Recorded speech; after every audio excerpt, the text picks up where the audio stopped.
My name is Sarah Mitchell, and I'm 28 years old.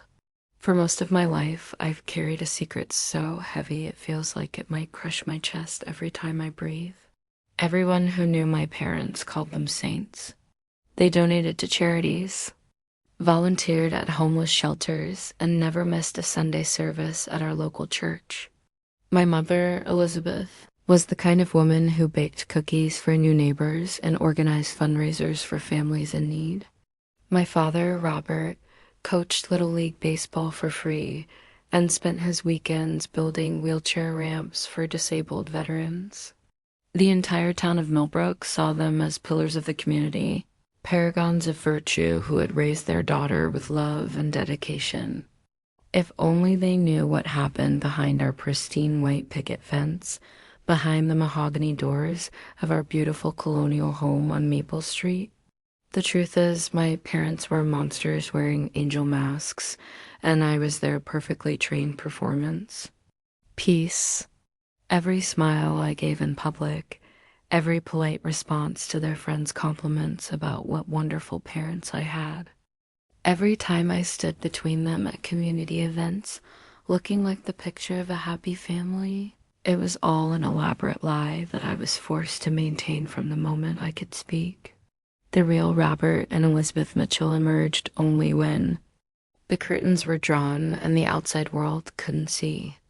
That's when the careful facades crumbled, revealing the cold, calculating predators who had made my childhood a living nightmare of psychological manipulation, emotional abuse, and systematic destruction of my sense of self.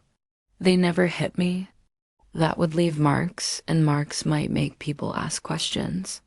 Instead, they perfected the art of breaking a child's spirit through words, isolation, and mind games so sophisticated that even now, years later, I sometimes question my own memories and wonder if maybe I was the problem all along.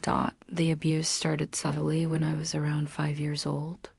My mother would tell me stories about little girls who disappointed their parents and ended up alone and unloved forever.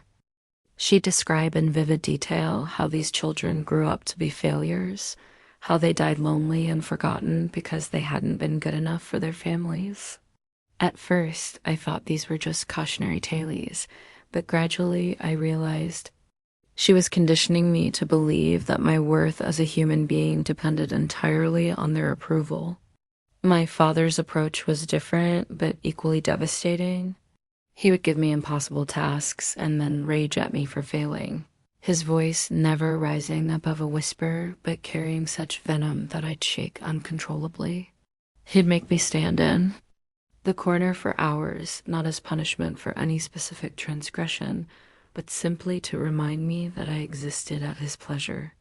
During these sessions, he'd walk by periodically and whisper things like, "You're pathetic," or "No one could ever love something like you," or "You're lucky we keep you."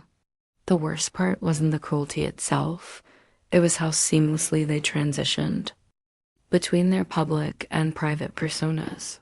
One moment my mother would be screaming at me for breathing too loudly while she watched television, and the next she'd answer the phone with her sweet melodic voice to chat with a neighbor about organizing a bake sale. My father could go from telling me I was worthless garbage to greeting a visitor at our front door with the warmest smile and most genuine-sounding laugh. I learned to read their moods like a meteorologist reads weather patterns, constantly scanning for signs of an approaching storm. When my mother's jaw tightened almost imperceptibly, I knew to make myself invisible. When my father's breathing changed rhythm, I knew to prepare for one of his psychological assaults. School should have been my refuge. But my parents had infiltrated even that sanctuary with their toxic influence. They volunteered for every committee, chaperoned every field trip, and made sure every teacher and administrator knew them by name. Mrs. Henderson, my third-grade teacher, would regularly tell me how blessed I was to have such devoted parents. She had no idea that the night before, My mother had locked me in the basement for 6 hours because I'd accidentally spilled juice on the kitchen counter. The basement was my parents' favorite punishment location because it was soundproof.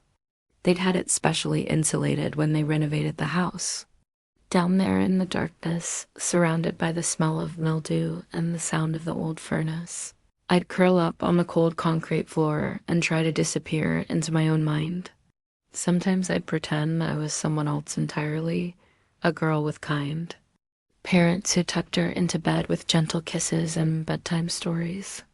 Other times I'd imagine I was invisible, floating through the world without form or substance, unable to be hurt because I didn't really exist. My parents were careful never to leave physical evidence of their abuse, but they were masters at exploiting my emotional vulnerabilities. They discovered early on that I was naturally empathetic and used that against me relentlessly. They'd stage elaborate scenarios where they'd pretend to be devastated by my behavior, complete with tears and dramatic monologues about how much I was hurting them. My mother was particularly skilled at this performance art. She'd collapse into a chair, covering her face with her hands, and sob about how she'd failed as a mother because her daughter was so cold and unloving. These displays would continue until I was begging for forgiveness, promising to be better, desperate to make the crying stop. Only years later did I realize that the tears were completely fake, that she could turn them on and off like a faucet depending on what emotional response she wanted to manipulate out of me. By the time I reached middle school, the psychological conditioning had become so thorough that I barely needed external enforcement anymore. I'd internalized their critical voices so completely that they lived inside my head. A constant chorus of self-doubt and self-hatred. I became the perfect daughter in public, polite, studious, helpful, always smiling, never causing any trouble. Teachers loved me, other parents wished their children were more like me, and my own parents basked in the reflected glory of having raised such a wonderful girl. But privately, I was disintegrating. I stopped eating regularly because my mother had convinced me that I was disgusting and fat, even though I was actually underweight. I developed insomnia because my father had installed a baby monitor in my room for safety reasons, but really so he could listen to me at night and whisper corrections through the speaker whenever I made any sound. Sleep became impossible when I knew that any movement, any unconscious noise might trigger one of his midnight psychological attacks. I started pulling out my hair strand by strand during homework time because the small physical pain helped distract me from the overwhelming emotional anguish. I cut myself with scissors and hidden razor blades, always in places that would be covered by clothing, because the external wounds felt more manageable than the internal ones. My parents discovered the self-harm eventually, but instead of getting me help, they used it as another weapon against me.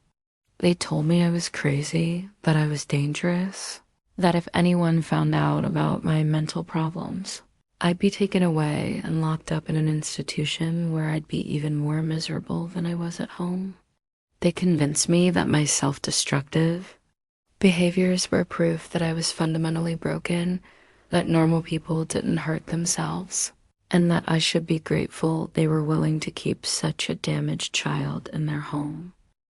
High school brought new challenges as my parents evolved their manipulation tactics to match my growing awareness of the outside world. They realized I was beginning to understand that not all families function like ours, so they intensified their efforts to isolate me from potential sources of truth or support. They forbade me from participating in after-school activities, claiming they needed me at home to help with household responsibilities, but really because they didn't want me forming close relationships with peers or adult mentors who might recognize signs of abuse. They monitored my phone calls and read my diary, always finding reasons to be suspicious of any friendship I tried to develop.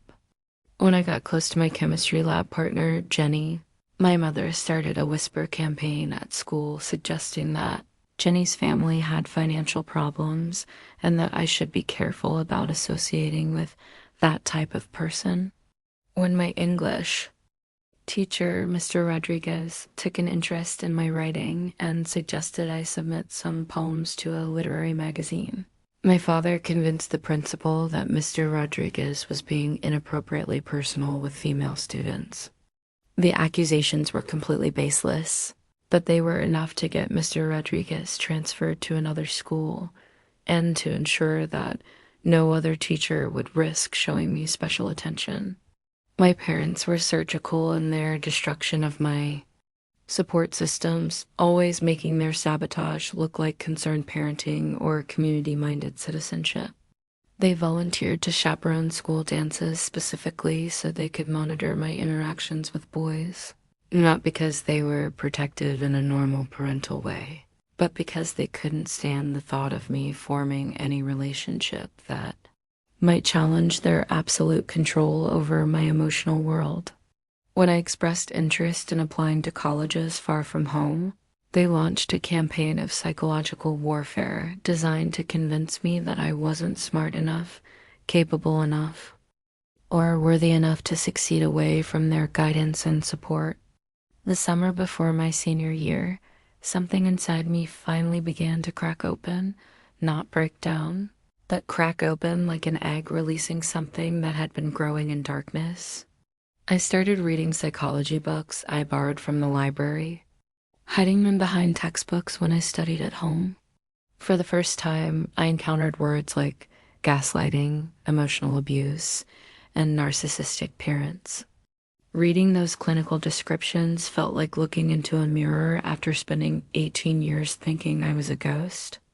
Every page validated experiences I'd been told were figments of my imagination or evidence of my own mental instability.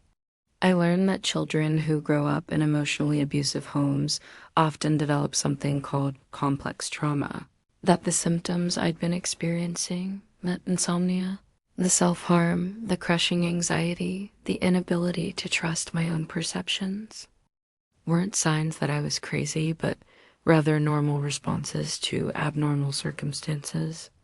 This knowledge was simultaneously liberating and terrifying because it meant acknowledging that my entire childhood had been built on lies, that the people who were supposed to protect and nurture me had instead systematically destroyed my sense of reality and self-worth. I started keeping a secret journal, hidden inside a hollowed-out copy of my chemistry textbook, where I documented the daily incidents of emotional manipulation and psychological cruelty that I'd previously dismissed as normal family dynamics. Writing down these experiences in objective, factual language helped me see patterns I'd never noticed before and gave me a growing sense of conviction that my perceptions weren't distorted or exaggerated. My parents sensed the shift in my energy even though I was careful not to let my newfound awareness show in my behavior. They began escalating their control tactics, implementing new rules about where I could go and when demanding detailed accounts of every conversation I had with anyone outside our family, and increasing the frequency of their psychological attacks, designed to keep me destabilized and dependent. Senior year became a careful chess game where I pretended to be the same compliant daughter while secretly planning my escape. I applied to colleges without their knowledge, using my school counselor's office as my mailing address and forging their signatures on financial aid documents. Mrs. Patterson, the guidance counselor, sensed something was wrong with my home situation but couldn't put her finger on what it was. She'd ask gentle questions about my family life, and I'd give her the same polished responses I'd been trained to deliver since childhood. But she wasn't fooled by my performance the way most adults were.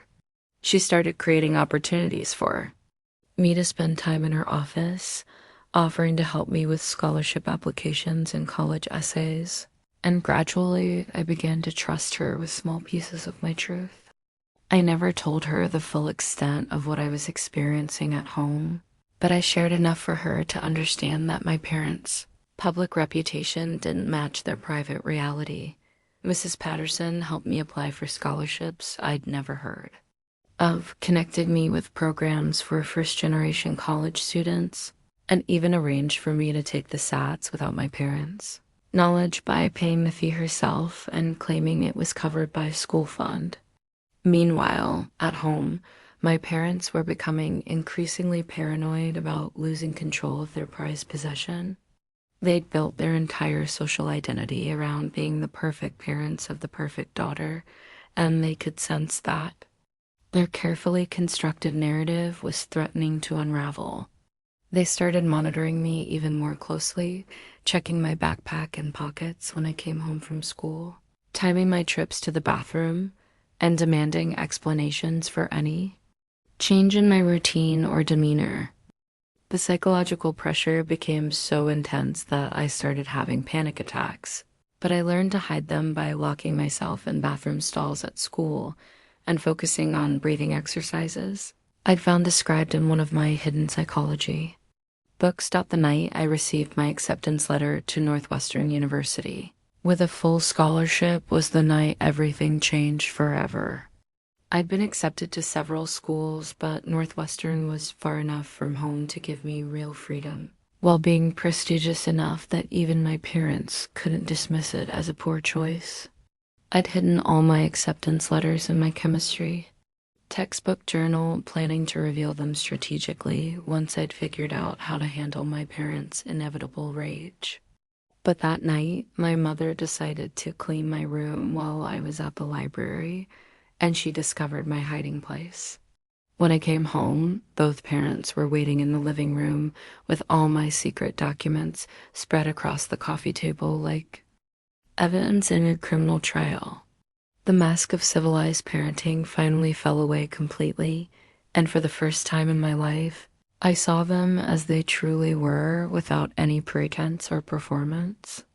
My father's face was contorted with a rage so pure it was almost beautiful in its honesty, and my mother looked at me with such complete hatred that I actually felt relieved to finally see her real feelings instead of her fake maternal concern.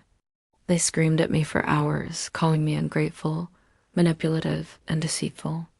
They accused me of plotting against them, of conspiring with outsiders to destroy their reputation, of being a snake they'd nurtured in their bosom. But something had shifted inside me during those months of secret education and planning. Instead of crumbling under their assault, I felt myself growing stronger and more resolved with each accusation. When my father grabbed my shoulders and shook me while screaming that I'd never amount to anything without them, I looked directly into his eyes and said, "You're wrong." Those two words, spoken with quiet conviction, seemed to break something fundamental in their worldview. They'd never heard me contradict them before, never seen me stand up straight and refuse to be diminished by their rage. The final months before graduation were a war zone. My parents alternated between punishment and attempted reconciliation, sometimes within the same conversation. They'd ground me for weeks, taking away every privilege and comfort, then suddenly shower me with gifts and affection, begging me to understand how much they loved me and needed me to stay close to home. They contacted Northwestern to try to withdraw my acceptance, claiming I was mentally unstable and not ready for college life. They told everyone in town that I was going through a rebellious phase and making poor decisions because I'd fallen in with a bad crowd at school. They even arranged for our pastor to counsel me about honoring my parents and staying faithful to family values. But I'd passed some kind of point of no return in my psychological development. Every attempt they made to break my resolve only strengthened my determination to escape. I started spending as much time as possible away from home, volunteering at the animal shelter, working part-time at a local bookstore, studying at the library until closing time. I was like a wild animal that had tasted freedom and could no longer be caged. The more they tightened their control, the more creative I became about evading it. I learned to lie as skillfully as they did, to manipulate situations to my advantage, to present different versions of myself to different people depending on what I needed from them. I felt guilty about becoming deceptive, but I recognized it as a survival skill rather than a character flaw. Mrs. Patterson helped me set up a bank account in my own name and showed me how to have my scholarship money deposited directly without my parents' involvement. She also connected me with a social worker who specialized in helping young adults transition out of abusive family situations. The social worker, Maria Santos, was the first adult who listened to my story without trying to minimize it or suggest that my parents meant well despite their flawed methods. She validated my experiences and helped me understand that leaving wasn't abandonment or betrayal, but rather an act of self-preservation. Graduation day was surreal because I had to perform one final time as the Grateful Daughter while knowing it would be my last performance. My parents sat in the audience beaming with pride, accepting congratulations from neighbors and friends who praised them for raising such an accomplished young woman.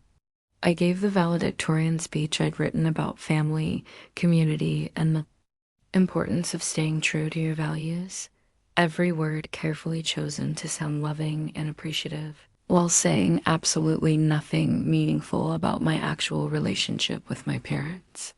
After the ceremony, during the reception, I watched my parents work the crowd like politicians, basking in reflective glory and playing their roles as devoted parents so convincingly that I almost wondered if I'd imagined everything that had happened in private. But then my mother whispered in my ear while we were posing for photos, "You think you're so smart, but you'll come crawling back when you realize how cruel the world really is. We're the only ones who will ever truly love you, and you're throwing it all away for nothing." That whisper reminded me exactly why I needed to leave and never return. 3 days later, I packed everything I owned into 2 suitcases and left for Northwestern's summer orientation program. I told my parents I was going early to get settled and find a part-time job, but I knew I was really leaving forever. The moment I stepped onto that campus and breathed air that didn't carry the weight of their expectations and manipulations, I felt something I'd never experienced before: hope. For the first time in my life, I was surrounded by people who didn't know my parents' reputation, who had no preconceived notions about what kind of person I was supposed to be, who would judge me based on my own actions rather than my family's carefully constructed image. I called home once a week for the first semester, maintaining the pretense that this was a temporary separation. But gradually, the calls became less frequent as I built a new life based on truth rather than performance. College was like learning to walk again after spending 18 years in leg braces. Everything felt strange and overwhelming because I'd never been allowed to make decisions for myself. Never been trusted to manage my own time or choose my own friends or express my own opinions without fear of retaliation. I had to learn basic social skills that most people develop naturally during adolescence: how to disagree with someone without expecting to be punished, how to accept compliments without automatically assuming they were manipulation tactics, how to trust my own judgment when it conflicted with authority figures. My first roommate, Katie, was a bubbly girl from Ohio who couldn't understand why I was so nervous about everything.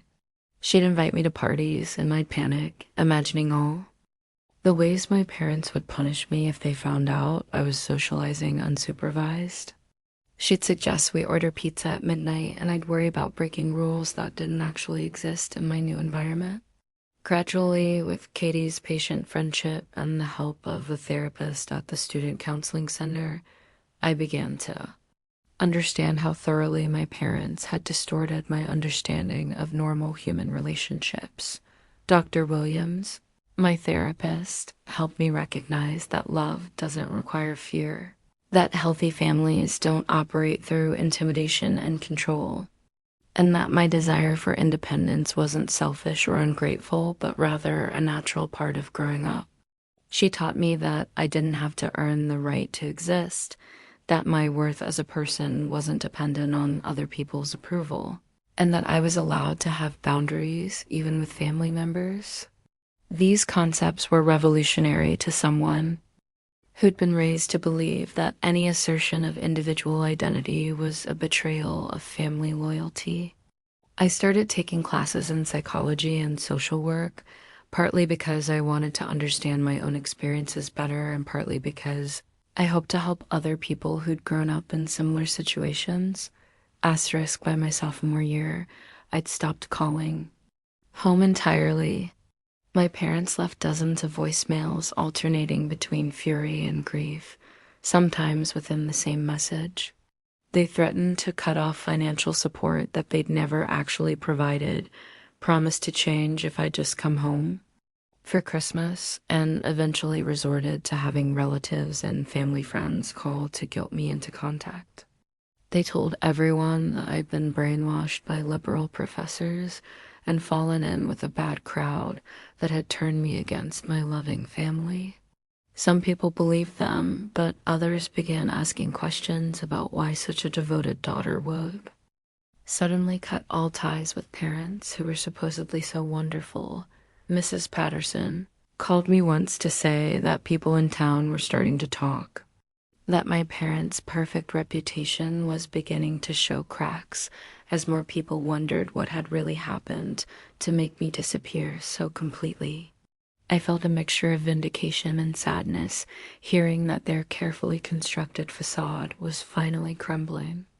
Part of me wanted them to be exposed as the frauds they were, but another part of me still carried the old programming that made me feel guilty for causing them any kind of social embarrassment. Dr. Williams helped me work through these conflicted feelings, reminding me that I wasn't responsible for their reputation or their emotional well-being, that adult children have the right to choose their own level of contact with their parents, and that protecting myself wasn't the same as attacking them. During my junior year, I started dating Marcus, a kind engineering student who'd grown up in a warm, chaotic family with 5 siblings and parents who actually seemed to enjoy each other's company. Spending time with his family was a revelation because I saw how people could disagree without declaring war, how parents could discipline children without destroying their self-esteem, and how love could exist without conditions or performance requirements. Marcus's mother, Alina, treated me like another daughter from the moment we met, but her affection felt completely different from my own mother's manipulative version of maternal love. The summer before my senior year, I received a letter from my father, the first direct communication I'd had from either parent in over a year. It was typed on his law firm's letterhead, formal and legalistic in tone, informing me that they were disowning me and removing me from their will unless I returned home immediately and publicly apologized for the lies and slander I'd been spreading about them. The letter accused me of defamation of character and threatened legal action if I continued to poison people's minds against them. Reading it, I felt a strange sense of closure because it confirmed everything I'd always known about their true nature. They weren't heartbroken parents mourning the loss of their beloved daughter. They were narcissists whose primary concern was protecting their public image and maintaining control over their possessions. I showed the letter to Dr. Williams, who pointed out that they'd inadvertently provided written evidence of their manipulative mindset by focusing entirely on their reputation rather than expressing any genuine concern for my well-being or happiness. That fall, I met Dr. Rebecca Chun, a professor in the social work department who specialized in family trauma and recovery. She became not just a mentor, but the first maternal figure I'd ever encountered who provided guidance without strings attached. Dr. Chun helped me understand that healing from childhood emotional abuse isn't a linear process, that recovery involves grieving not just for what happened, but for what never happened, the loving, supportive childhood I should have had. She introduced me to other students and alumni who'd survived similar family situations. And for the first time, I felt part of a community of people who understood my experiences without requiring explanations or justifications. Through this network, I learned that many successful, accomplished people carry invisible scars from their childhoods, that surviving toxic families often creates resilience and empathy that can be channeled into meaningful work, helping others. My senior thesis project was a research study on the long-term effects of emotional abuse on adult survivors, with a focus on how they build healthy relationships after leaving their families of origin. The research was deeply personal but also scientifically rigorous, and it helped me process my own experiences while contributing to academic understanding of a problem that's often minimized or overlooked. Dr. Chun encouraged me to present my findings at a national conference where I met other researchers, therapists, and survivors who were working to raise awareness about psychological abuse in families. For the first time, I felt like my painful experiences might serve a purpose. Beyond just surviving them, they could help other people recognize and escape similar situations. After graduation, I was accepted into a master's program in clinical social work with a full fellowship that would allow me to specialize in trauma recovery. I moved to Boston for graduate school, putting even more physical distance between myself and my hometown, and threw myself into learning evidence-based treatments for complex trauma. My classmates came from all kinds of backgrounds, but many of us shared the experience of being drawn to this field because of our own encounters with mental health challenges or family dysfunction. We understood each other in ways that people from healthier families sometimes couldn't, and we formed bonds based on mutual recognition of resilience rather than shared trauma. During my second year of graduate school, I started dating Alex, a fellow student who'd grown up in foster care after being removed from his biological family due to severe neglect. Our relationship developed slowly and carefully because we both carried trust issues and attachment difficulties, but it was built on genuine understanding and respect rather than neediness or codependency. Alex understood why I sometimes had panic attacks when he raised his voice even slightly, and I understood why he struggled with accepting affection without expecting it to come with conditions.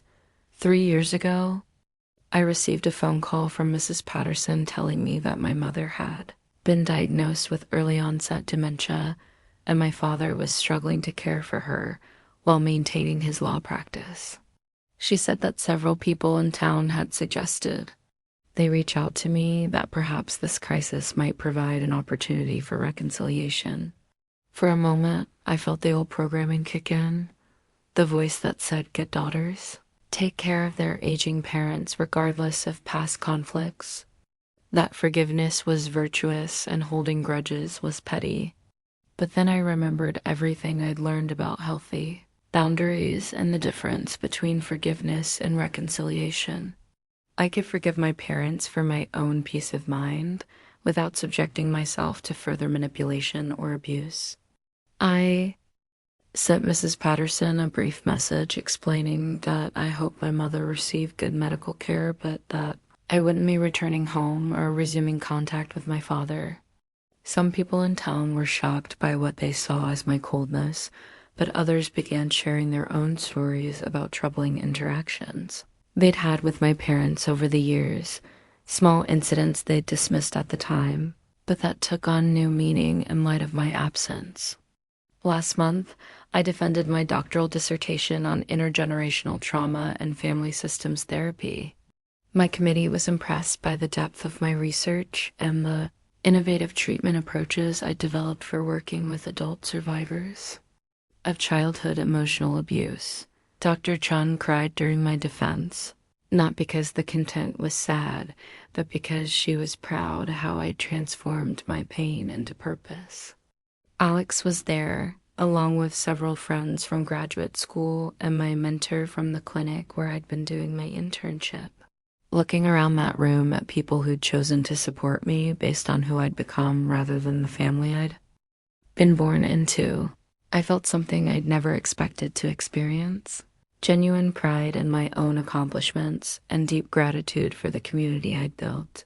Today, I work as a licensed clinical social worker specializing in family trauma and complex PTSD. My office is filled with books about resilience and recovery, and the walls are covered with artwork created by clients who found their way back to themselves after years of psychological abuse. Every day, I sit across from people who tell me stories that sound familiar: children who were told they were worthless, teenagers who were isolated from potential support systems, young adults who were convinced they couldn't survive without their abusive families.